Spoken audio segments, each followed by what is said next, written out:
Hello. कैसे हैं students? Welcome back to my YouTube channel Shashi Sharma PhD. और आज जो हम पढ़ने वाले हैं, पिछली वीडियो में मैंने एक टॉपिक अधूरा छोड़ दिया था। वो क्या था आपका? मैंने आपको डिमांड फंक्शन पढ़ाया था और उसके दो टाइप्स बताए थे, इंडिविजुअल डिमांड फंक्शन और market demand function. Individual demand function हमने उस वीडियो में कवर अप कर लिया था और ये वीडियो होने वाली है मार्केट डिमांड फंक्शन पर। तो चलो समझते हैं मार्केट डिमांड फंक्शन क्या होता है और कौन कौन से इसके जो फैक्टर्स होते हैं जो किसी मार्केट डिमांड को इफेक्टेड करते हैं। चलो समझे कि मार्केट डिमांड फंक्शन होता क्या है। तो देखो, आपको पता है मार्केट डिमांड क्या होती है। मान लीजिए मार्केट में 4 कंज्यूमर्स हैं, 1 2 3 4 आपके कंज्यूमर्स हैं, ठीक है। और डिमांड है किसकी? पेन की। यानी हम पेन की बात करें कि मार्केट में पेन की कितनी डिमांड है। अगर ए ने 4 पेन खरीदे हैं, बी ने भी 4 खरीदे हैं, सी ने भी 4 खरीदे हैं और डी ने भी 4 खरीदे हैं, तो मार्केट डिमांड कितनी हो जाएगी? कितनी हो जाएगी? 16 पेन जो होगी आपकी, क्या होगी? मार्केट डिमांड आपकी कहलाइए। क्लियर हो गई बात? यानी कि एक मार्केट में जितने भी कंज्यूमर हैं किसी एक कमोडिटी के, किसी एक वस्तु के, उन सब की डिमांड को हम जोड़ दे तो मार्केट डिमांड हमारे पास आ जाती है। अब बात करते हैं मार्केट डिमांड फंक्शन क्या होगा। मार्केट डिमांड फंक्शन मार्केट की डिमांड को और उसको इफेक्ट करने वाले जो डिटर्मिनेंट्स है उनके रिलेशनशिप को हम क्या कहेंगे? मार्केट डिमांड फंक्शन कहेंगे। यानी कि मार्केट डिमांड है, जैसे पेन है, पेन की मार्केट डिमांड जितनी भी है उसको जो जो फैक्टर्स हैं जो उसको इफेक्ट करते हैं, जिनकी वजह से वो कम हो जाती है, जिनकी वजह से वो बढ़ जाती है, के बीच के रिलेशन को, किसके बीच के रिलेशन को? मार्केट डिमांड और उसको जो फैक्टर्स इफेक्टेड कर रहे हैं उनके बीच के रिलेशन को हम क्या कहते हैं? मार्केट डिमांड फंक्शन कहते हैं। तो देखिए वही लिखा हुआ है, मार्केट डिमांड फंक्शन बाजार मांग फलन शोज क्या दिखाता है? The relationship between the market demand for A commodity. एक ही वस्तु की, एक ही वस्तु आपने लेनी है, ठीक है। जैसे पेन ले लिया, या तो सिर्फ पेन ले लीजिए, या सिर्फ इंक ले लीजिए, या सिर्फ शूज ले लीजिए। एक वस्तु की market demand and its various determinants, और इसके विभिन्न जो डिटर्मिनेंट्स हैं, जो तत्व इसको प्रभावित करते हैं, उनके बीच में क्या है? रिलेशन है। किस किस के बीच में? One more time, market demand for A commodity, एक वस्तु की बाजार मांग, और उसके डिटर्मिनेंट्स के बीच में क्या है? रिलेशन है। और उस रिलेशन को क्या नाम दिया है हमने? Market demand function. क्लियर हो गई बात? अब देखिए कौन कौन से फैक्टर्स हैं जो एक मार्केट डिमांड को, किसी भी वस्तु की मार्केट डिमांड को इफेक्टेड करते हैं, यानी डिटर्मिनेंट्स कौन कौन से हैं। देखो, market demand, market D for demand, x for, यानी कोई भी वस्तु को हमने नाम दे दिया है एक्स, ठीक है, पहले भी बता चुकी हूं। फंक्शन है किसका? प्राइस ऑफ एक्स, ये price of x, price of related good, y for yield यानी इनकम, टी फॉर टेस्ट, और ई फॉर क्या हो गया? आपका एक्सपेक्टेशन हो गया। ये जो 5 हैं डिटर्मिनेंट्स हैं, ये हमने पहले इंडिविजुअल डिमांड फंक्शन में पढ़ लिए हैं और इनकी जो डेफिनेशन है या लिखना है वो सेम टू सेम है, ठीक है। ज्यादा इसमें दिमाग लगाने की जरूरत नहीं है। जैसा उसमें आपने समझ में आया था वैसे ही इसको ये इफेक्टेड करेंगे, यानी मार्केट डिमांड को भी ये जो फैक्टर्स हैं आपके, ये उसी तरीके से इफेक्टेड करेंगे। यानी प्राइस बढ़ेगा तो डिमांड कम हो जाएगी, प्राइस कम होगा तो डिमांड बढ़ जानी है। ओके, आगे चलते हैं। एन फॉर, एन से आपका आएगा population, g for government policy, और एस फॉर आपका सीजन या क्लाइमेट, मौसम और जलवायु आपका आ जाएगा। वाई डी, वाई डी का मतलब है डिस्ट्रीब्यूशन ऑफ इनकम। वाई तो आपका पुराना ही है, वाई मतलब क्या था?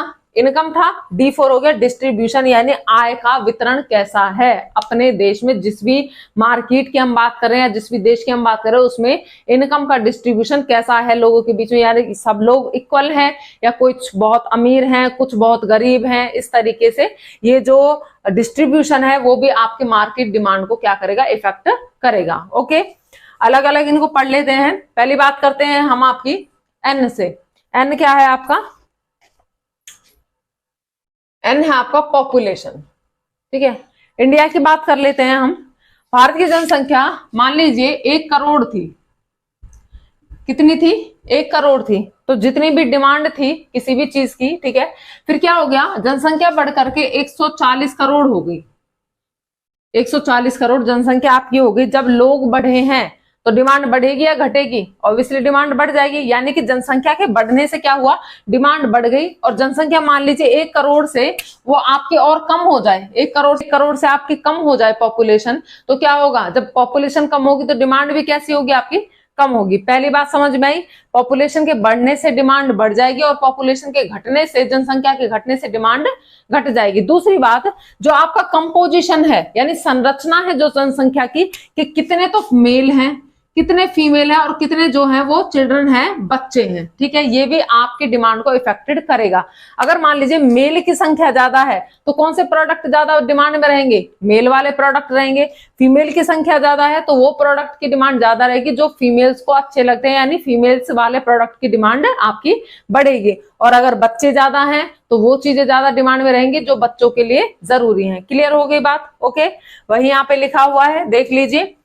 पॉपुलेशन, जनसंख्या कैसे मार्केट डिमांड को इफेक्ट करती है। Demand increase with increase in population, यानी कि पॉपुलेशन के बढ़ने से डिमांड बढ़ जाएगी। Demand decrease with decrease in population, population के घटने से डिमांड क्या हो जाएगी आपकी, घट जाएगी। Composition of population also effect demand. Composition का क्या मतलब है कि आपकी जनसंख्या में मेल कितने हैं, फीमेल कितने हैं, और आपके जो बुजुर्ग लगा लीजिए, बूढ़े लोग हैं वो कितने हैं, या फिर आपके में बच्चे कितने हैं, ठीक है। जिसकी जनसंख्या ज्यादा होगी उसी के रिलेटेड प्रोडक्ट्स की मांग क्या होगी, ज्यादा होगी।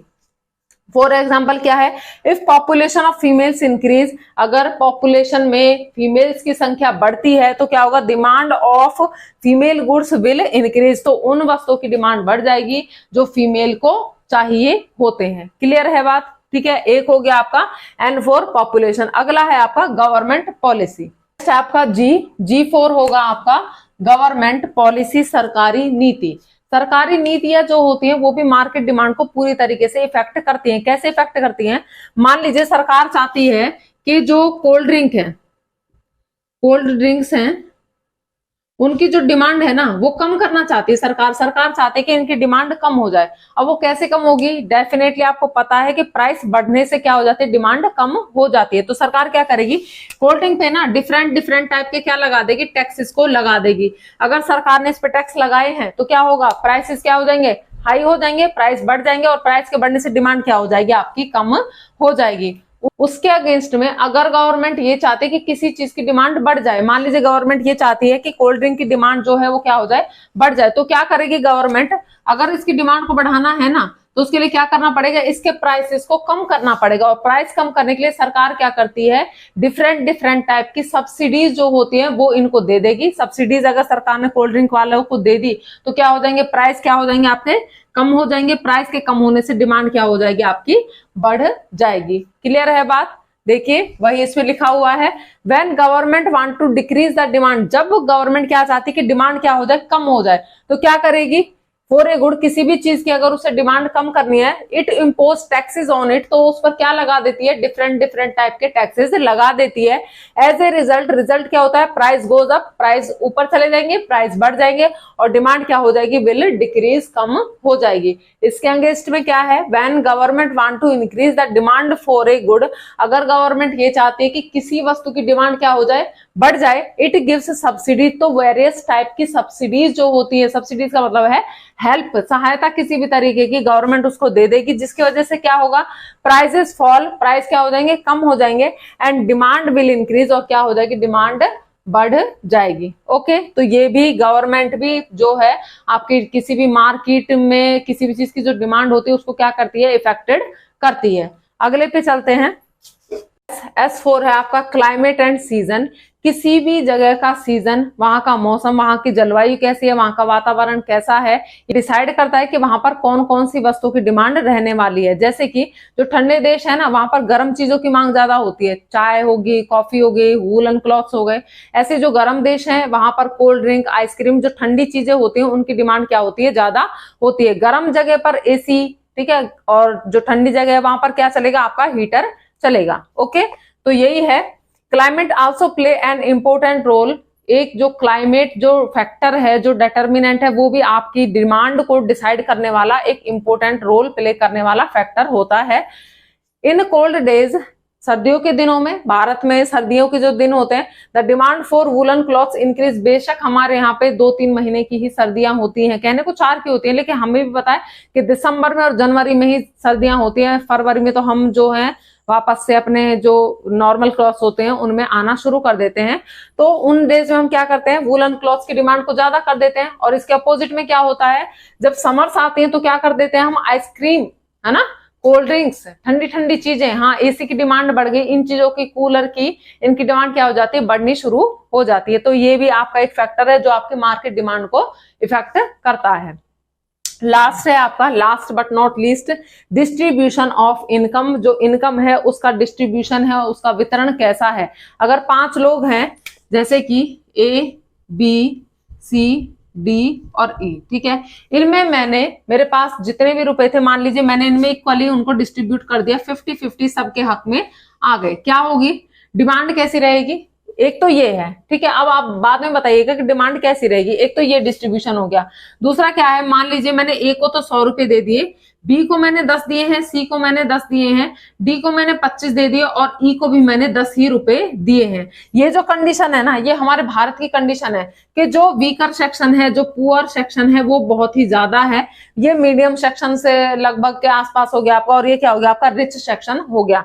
तो क्या होगा, किसमें डिमांड ज्यादा होगी, डेफिनेटली इक्वल वाले में डिमांड ज्यादा होगी, क्योंकि सब बराबर बराबर मात्रा में खरीद पा रहे हैं, ठीक है। लेकिन यहाँ क्या है, ये तो बेचारा खरीदेगा ही क्या, है ना, इसके तो रोज के जो खाने पीने की जो लिमिटेड वस्तुएं हैं कि हाँ भाई आज 2 रोटी मिल जाए, पेट भर जाए, इतनी ही इसकी डिमांड होगी। ये थोड़ा बहुत खरीद सकता है, और ये जो है ये कितना खाएगा, ठीक है, खरीद भी लेगा तो कितना खाएगा, एक लिमिटेड ही इसकी जो डिमांड होगी कपड़ों के लिए या शूज के लिए या किसी भी चीज के लिए, हद से ज्यादा तो ये भी खर्च नहीं करेगा, एक लिमिट उसमें ही करेगा ये। तो जो डिमांड होगी वो कैसी होगी आपकी, कम होगी, ठीक है।